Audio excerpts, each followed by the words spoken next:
नमस्कार दोस्तों, मेरा नाम है उज्ज्वल और आप देख रहे हैं माई पाठशाला। जब से 12 तारीख से ये पेपर स्टार्ट हुआ है सीजीएल का, तब से लेकर अभी तक हर रोज सेंटर पर मैं जा रहा हूँ।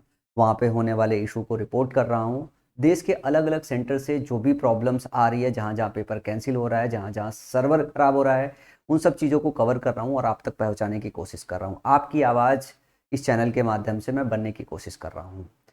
जब आज दोपहर में मैं सेंटर को कवर कर रहा था, तो उसी वक्त एसएससी का एक नोटिस आया था, जिसके विषय में मैंने थोड़ी सी इन्फॉर्मेशन आपको पास की थी। और मैंने ये बताया था कि जब मैं घर पहुंचूंगा तो एक डिटेल वीडियो करूंगा। तो ये वही डिटेल वीडियो है जिसकी बात मैंने उस वीडियो में की थी।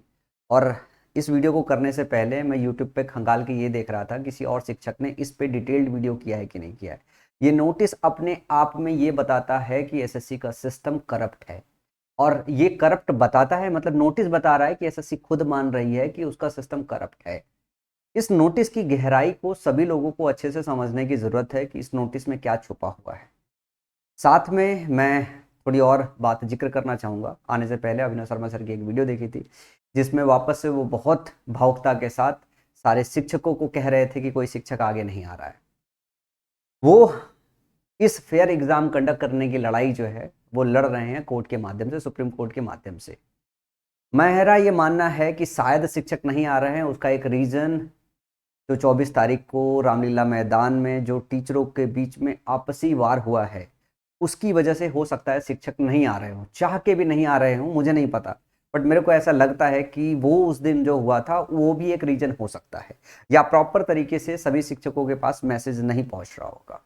जो भी है, वो अपनी तरफ से एड़ी चोटी का जोड़ लगा रहे हैं ताकि वो कोर्ट के माध्यम से इस एग्जाम को फेयर कंडक्ट करा पाए। चलो आज मैं चर्चा करता हूं जो है इस नोटिस के विषय में, लेकिन उसके पहले एक और बात बता दूं। मैं भी आपकी ये लड़ाई लड़ने की कोशिश कर रहा हूं अपने स्तर पर, जितनी मेरी औकात है। मैंने पहले भी आपको बोला था कि इस बार की आपकी लड़ाई में मैं अपनी क्षमता के हिसाब से लड़ाई लड़ूंगा। अपनी क्षमता के हिसाब से सेंटर को कवर करना, मतलब सारे शिक्षक जब सेंटर को कवर नहीं कर रहे हैं एसएससी के नोटिस की वजह से, डर हो सकता है, डर हो या हो सकता है मलाल हो कि उनके साथ कुछ हो जाएगा, मैं उस डर के बावजूद भी मैं सेंटर पर जा रहा हूँ। इसके अलावा मैंने एक प्लेटफॉर्म बच्चों के लिए क्रिएट किया है जिसका नाम है स्टूडेंट यूनियन, जिसमें देश के सभी छात्रों को मैंने अनुरोध किया है कि आप उस ग्रुप में इकट्ठा होइए, ताकि जब आप संगठित रहोगे तो आप एक साथ आवाज उठा पाओगे। लड़ाई रोड पर और लड़ाई कोर्ट में, दोनों जगह आपको लड़नी पड़ेगी। अभिनव शर्मा सर कोर्ट में लड़ाई लड़ रहे हैं और वो ग्रुप रोड पे लड़ाई लड़ने का प्लान कर रहा है। उसमें जब आप जाओगे तो दिल्ली में वापस से 10 तारीख से लेकर 16 तारीख के बीच में जो है परमिशन मांगी जा रही है, ताकि हम अपनी आवाज़ को पीसफुल तरीके से दोबारा से सही तरीके से उठा पाएँ। जो 24 तारीख को गलती हुई थी वो दोबारा गलती ना हो। अगर आप भी उस छात्र आंदोलन से जुड़ना चाहते हो, अपनी आवाज़ को मुखर करना चाहते हो, आपके साथ भी कुछ अनबन गलत सा हो रहा है, तो नीचे कमेंट में जो है लिंक पिन होगा, उसको क्लिक करके आप जो है ग्रुप ज्वाइन कर सकते हो। और वहाँ पे आपको एग्जाम रिलेटेड जितने भी इश्यूज और एरर है वो मिलते रहेंगे। वहाँ पे जो एरर हमें पता चल पा रही है, अभिनव शर्मा सर की एक टीम है जो वापस मेरे को मैसेज करती है, एक गूगल फॉर्म डालती है, गूगल फॉर्म उसमें जाता है और आप अपने डिटेल साझा कर सकते हो ताकि कोर्ट तक उसे पहुँचाया जा सके। अब आओ इस पर्टिकुलर जो है नोटिस को अच्छी तरीके से समझते हैं। थोड़ा समय देके समझते हैं। मैं नहीं कहूँगा कि 2x पे समझिए, जिनका पेपर हो गया है वो आराम आराम से समझिए इसको, क्योंकि नोटिस में अपने आप में बहुत कुछ छुपा हुआ है। नोटिस में जरा ध्यान से देखिएगा, नोटिस में क्या लिखा है, एडवाइजरी अगेंस्ट माल प्रैक्टिसेस इन कंप्यूटर बेस्ड एग्जामिनेशन, ठीक है ना। Notice of A1 number dated 10/9/2025।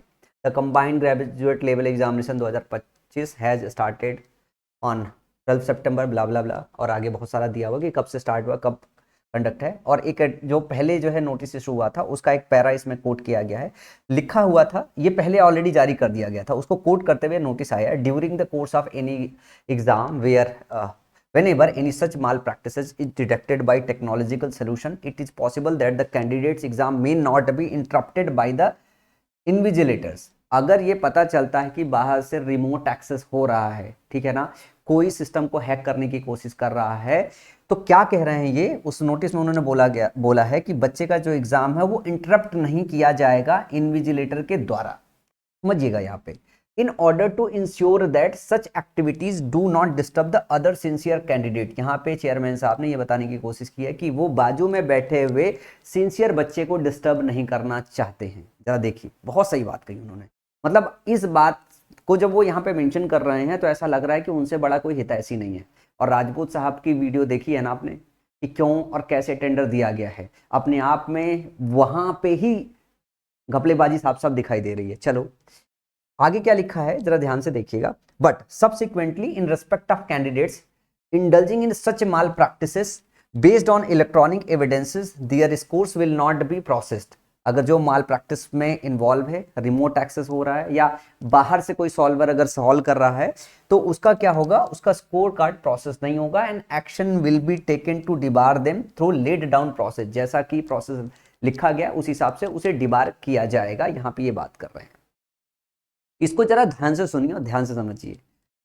अब यहां से जैसी बात आई, जरा ऊपर नोटिफिकेशन में और डिटेल दिया, ये तो पुराना नोटिस है जो उन्होंने जारी किया हुआ था। अब क्या लिखा है आज के दिन पे, through the digital security solutions deployed by the commission. ध्यान से देखिएगा, सुनिएगा सही से कि डिजिटल सिक्योरिटी सॉल्यूशन जो डिप्लॉय किया गया कमीशन के द्वारा, इट हैज बीन नोटिस्ड, ये नोटिस किया गया है that remote take over system hacking attempts are being made on certain candidates.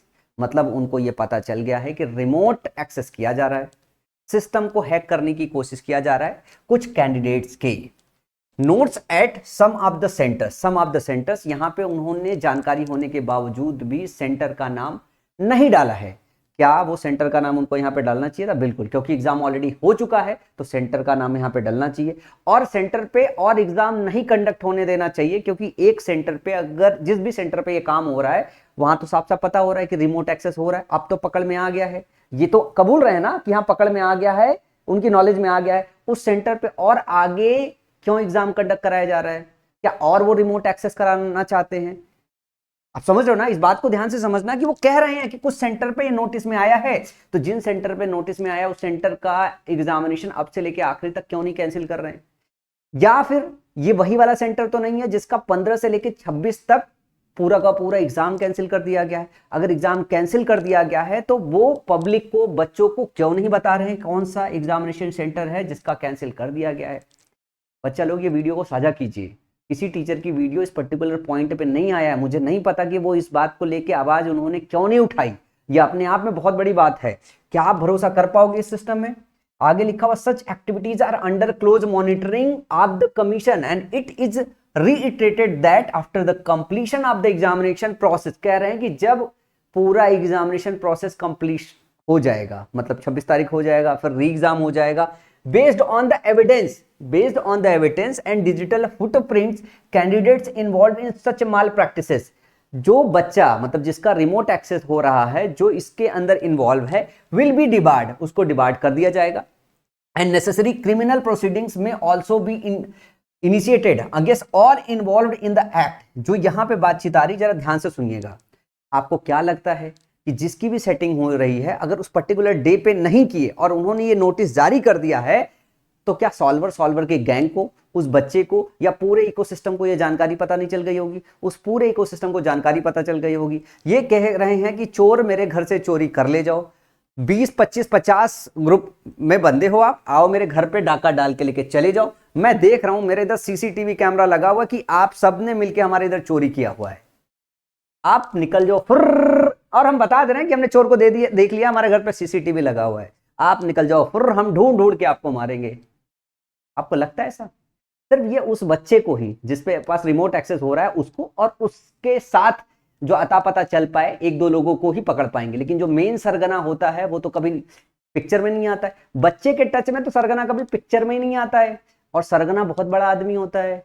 पिछले पुराने केसेस उठा के देख लो, सरगना बहुत बड़ा आदमी होता है, सरगना कभी पकड़ में ही नहीं आएगा। अगर सरगना पकड़ में नहीं आएगा तो ये तो हमेशा होता रहेगा। मतलब ये अगर आज के दिन, जिस दिन उनको ये पता चल रहा था कि पर्टिकुलर सेंटर पे ये इशू आया है, उसी टाइम पे उस बच्चे को उठाना चाहिए, या उस एग्जाम के देते वक्त उस बच्चे को उठाना चाहिए, और फिर उसको बाहर निकाल के पूरी की पूरी कड़ी और चेन इमीडिएट पकड़ना चाहिए। डिजिटल प्रिंट्स अवेलेबल है ना, उससे पता चल जाता, लेकिन नहीं। चेयरमैन साहब कह रहे हैं पेपर पूरा स्मूथ जाएगा, हम किसी बच्चे को डिस्टर्ब नहीं करेंगे। अरे ऐसे क्यों नहीं कह देते कि हम पेपर में रिमोट एक्सेस करने दे रहे हैं, फिर उनको भागने देंगे, फिर अपनी मर्जी के हिसाब से किसी चूतियों को उठा के ऐसे लटका देंगे कि भैया इनका रिमोट एक्सेस हुआ है। कैसे पता चलेगा? अगर ये रिमोट एक्सेस आप कबूल रहे हो, आपको नहीं लग रहा कि ये पूरी तरीके से कोर्ट में चैलेंजेबल है, कि अगर एक जगह सेंटर में इशू आ रहा है और आप ही एक्सेप्ट कर रहे हो, तो पूरा का पूरा एग्जाम कैंसिल होना चाहिए। अगर पेपर इस तरीके से हो रहा है तो फिर तो एग्जाम कैंसिल होना चाहिए। ये पूरी बात कह रहे हैं। अब आगे बोल रहे हैं भाई क्रिमिनल प्रोसीडिंग होगी, में also be initiated against all involve in the act including the centres which facilitated such mall practice. कह रहे हैं सेंटर को भी इंक्लूड करेंगे। अरे तो जब आपके नोटिस में आ गया तो अभी क्यों नहीं कर रहे हो सेंटर मालिक को? क्योंकि बगैर सेंटर वाले बंदे के मिली भगत के काम हो ही नहीं सकता, जनरल स्टाफ ये काम कर नहीं सकता, इसके लिए प्रॉपर सेटिंग बैठानी पड़ेगी। कब पकड़ोगे? आज क्यों नहीं पकड़ोगे? और पकड़ के पब्लिक में क्यों नहीं डालते कि भैया ये हमने पकड़ लिया, ताकि हमारा आपके ऊपर भरोसा है। आप भरोसे का काम नहीं, आप तो चोरी का काम कर रहे हो भैया।